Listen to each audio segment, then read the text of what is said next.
everyone, my name is Steve Killingsworth. I'm an investor here in Michigan, and as you're aware, I'm looking to invest in a self-storage facility. I believe investing requires trust, and I also believe that relationships are keys to success in life and in business. If you're watching this video, you're one of my personal and close potential investors who I look forward to working with in the future. With that being said, I'd like to present this opportunity to you. What we have here is a 32,000 square foot self-storage facility, 211 units. It's a Class A and a fast-growing MSA. How much? $3.5 million, and that equates out to $109 a square foot. Okay. Call for offers is due April 26th. I've been in contact with the broker. They know we are interested in this property. Soft commitment letters are due April 15th. This will allow me to gauge the seriousness of potential investors and the need to go raise additional equity if needed. I'm looking for a key principle on this deal. My personal balance sheet is not big enough to take this deal down myself, but I'm also looking to bring on 4 to 5 limited partners. I want to keep this as small as possible. Again, I only invest with people I trust, so that keeps the investment group really tight. Looking to raise $1.2 million, and some of that's going to be used for to implement our strategy, which I'll get to here momentarily. I received all the information I needed from the broker, nice due diligence pack. I went through the trailing 12 and was able to do a quick analysis here.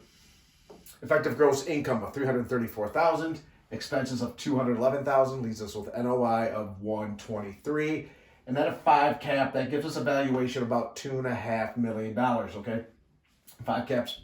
That's a good cap rate for this market. Year one pro forma that I was able to come up with is $355,000 in gross effective income, $143,000 expenses, gives us an NOI of $208,000, and at a cap rate of 5 would give us a valuation of about $4.1 million. So that's what we're working with right now. Valuation of year one, potential valuation of $4.1 million. Okay, so how am I going to do this? What is my strategy going to be? Step one, we're going to reduce expenses quite a bit. Currently, it's a 52% expense ratio. That's way too high. Average for this MSA would be closer to 36%. So what's driving that expense ratio? First off, this is a professionally managed facility. You have third-party management fees of $24,000 plus salary, payroll, related expenses for the staff running the facility. Those two combined to give you about $100,000 in expenses right there that we plan to eliminate. Landscaping, $10,000. I've looked at pictures of the facility. I don't see where landscaping is necessary. It's a very small grass, not a whole lot there. Not sure what they're spending $10,000 on, and that's separate from snow removal. Snow removal is definitely in this budget, but it's not part of the landscaping. Sales center, they're allocating $4,000 a month, or annually $4,000 to sales center. We'll be getting rid of that. Visa, credit cards, bank fees, $7,000 in bank credit card fees. Through my membership with Store Local, we'll be able to reduce that substantially, probably looking at cut that in about half. Internet website, we'll be able to reduce that down by about $4,000 through using Store Local's property management software and other technology enhancements that will be able to bring the cost down. Step number 2, dynamic pricing. Okay, that's what we're going to implement here. We're going to do that to make sure we maximize our revenue. And dynamic pricing, what that is it's modeled after what the industry, what the hotel and airline industries do. Each seat, each hotel room is based on the location of that hotel room, the current demand, and other factors like that. So it takes all the thinking out of what you should charge per unit, automates that process for you. And so we plan on implementing that dynamic pricing through a vendor called Veritech. So that'll help us maintain our competitive pricing while maximizing revenue per square foot.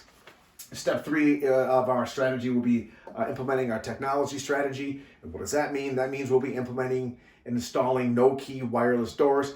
Customers will be able to move in conveniently right from their phone. We don't have to mess around with physical locks. We don't have to worry about overlocking people. This is a high household income area. They're going to be able to afford it. They're going to expect luxury. They're going to expect more convenience. And then that'll also allow us to be a differentiator in the market by having these Bluetooth wireless doors. You pull up, you scan your phone, you get in.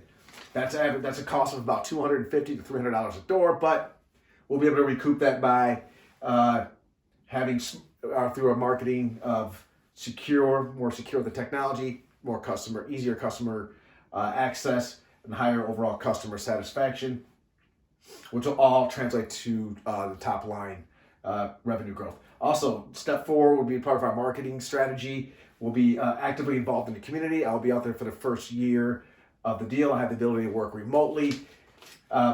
Active in the community, we'll be hosting like charity car washes. We can have any type of community events. We will have those at the facility where possible to kind of draw, to build that brand awareness and build that customer loyalty in the community. It's really important to the sustainability of your business is to have a strong foundation in the community and to be active there. A couple of the assumptions that I worked with in my analysis here, 20% economic vacancy. That's 10% on the physical side, 10% related to concessions. So that's a very conservative number, which I'll touch on here in a second. Last 4 months, I used the last 4 months per the unit size from Radius.com. Radius.com has as a self-storage data aggregator. Okay, so we used the last 4 months, which will be December, January, February, and March, the slow time of year. So these rates are very conservative that I used in my rate assumption. We're heading into the spring lease-up season, so rates will be increasing more as we move along here into the warmer months. Regarding the expenses, I use the actuals where possible, and then for industry publications, there are square foot data, metrics, and benchmarks. I used industry benchmarks to determine the amount of property tax that we can anticipate going forward, and for repairs and expenses.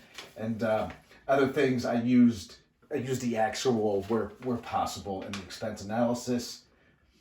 A few risks to this deal. Every deal has a risk. The current risk right now is a significant oversupply in the market right now, but mitigating that risk is extremely strong population growth. I have an investor partner out there, potentially, and he drove by, took pictures of all the housing development that's occurring right near the facility. So we don't really see that as a long-term headwind. It's not going to take long for that additional supply to be absorbed. In the meantime, though, that could put pressure on rates through offering concessions to get customers in the door. But that doesn't appear to be a major concern at the moment either. In my hands here, I have the March 31st management summary report where they talk about physical occupancy increased to 92%, which is up from the 84% physical occupancy in February. Cash receipts increased $5,000 from $27,000 to $32,000 from February to March. That's an 18.5% increase there. The economic occupancy increased substantially from 62% to 78%. Okay, so currently economic is 78.5, and I have it at about 20, so we're off by about 1.5%. Things are trending in the right direction. Also, insurance revenue is increasing month over month from $1,100 a month to almost $1,700. So that's good to see that that insurance revenue can really drive the top line growth. Just to kind of recap, year one, what we're looking at here is a free cash flow about $48,000 a year. Debt coverage ratio 1.31. That's a good number to have. The debt yield 8.5%. Lenders are looking between 8 to 8.25%. So to be conservative, I bumped it up to the debt yield to make sure it was going to meet that 8.5% threshold. So we're looking probably at least a 5 to 7 year hold on this thing. Average return cash on cash be 10 to 12%, and over the hold annually, and then 15 to 17% in IRR during a 5 to 7 year hold.